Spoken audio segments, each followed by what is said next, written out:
The exhibition is called Cambodia, the Memory Workshop, and the conference is on creation and post-memory.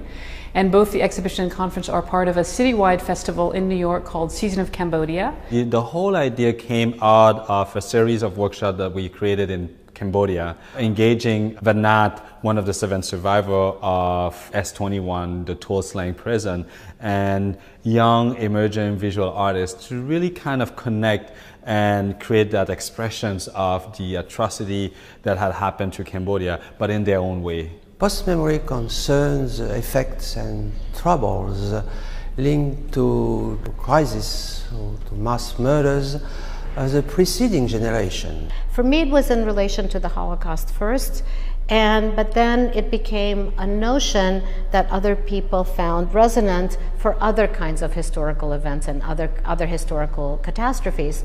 So the conference and the exhibition is centered on the Cambodian genocide, but it brings together a kind of comparative analysis of a number of different genocides.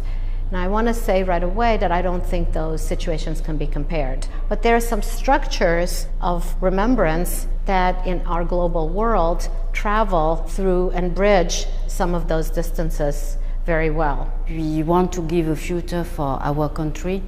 We need to go back to Cambodia and try to do something on memory for the young generation.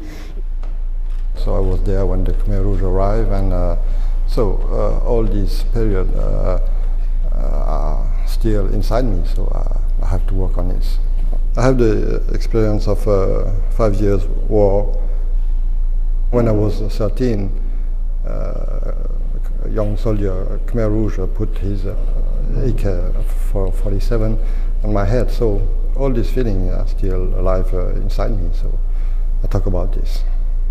The real difference between the Holocaust, which is the area that I've studied, and the Cambodian genocide has precisely to do with visual imagery.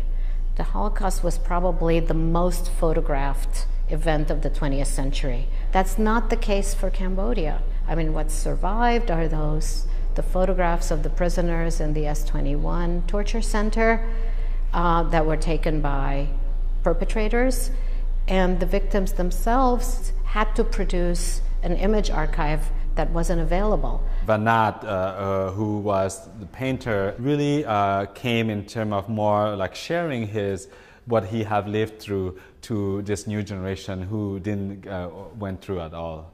I'm a young generation who born after the Khmer Rouge. I didn't know about that, and something that I learned from my parents and I learned from school, it's not enough.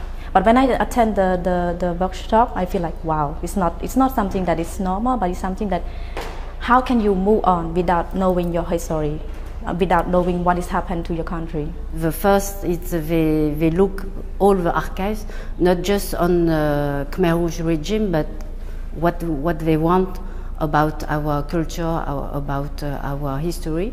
The remarkable thing about this exhibition is that this is the archive that's now come to New York, and it's art that was produced precisely to compensate for the absence of visual imagery. Art and artistic expression are a way of reviving a connection to a past, in which there was an attempt to deliberately sever the relationship to that past and carry it on. So I think it's both redemptive and also expressive of a collective tragedy. It's art created through memory, but also through post-memory, through inherited stories and accounts that have shaped the imagination of the generations that followed, that didn't live through the event, didn't even hear about it until years later, but that nevertheless has created this remarkable body of work.